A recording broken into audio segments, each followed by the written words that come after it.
This essence of integrity of your yes be yes and your no be no isn't just an issue for us as a witness in the workplace, but it's also important for us as we operate with each other within the body of Christ. So years ago, before you were here at our church, we were between pastors, and I was doing about half of the pulpit fill, and we would supplement with other speakers. But unfortunately, we got into this habit of not really holding anybody accountable to the time slot they were given in the service. Oh. So, for example, we would have a missions moment, and we have a missionary come in or local missions that we support, excuse me, and give a little testimony or report of how things are going. Then we would have a special music, then a worship time, an announcement, right? So the missionary goes longer, exceeds the time we gave them. The special music went a little bit longer than anticipated than the time they told us. The music team decided to add a song, and then the announcements were more than what we had written.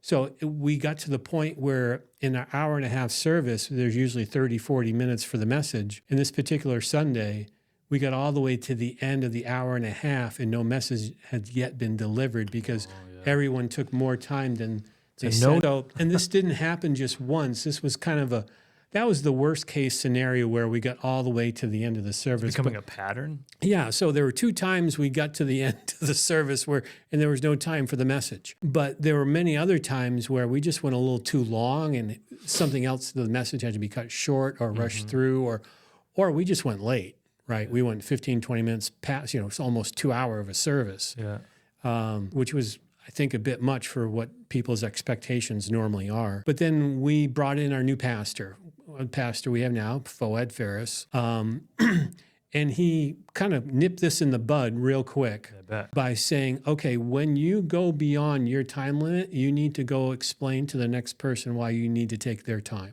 Oh. And that kind of and that really is, you need to make your yes be your yes and your no be your no. Your 6 minutes needs to be 6, not 12. It's like you need to stick with what you said you were going to do. It's really simple, but it carries consequences at work and within the church of how we operate with each other.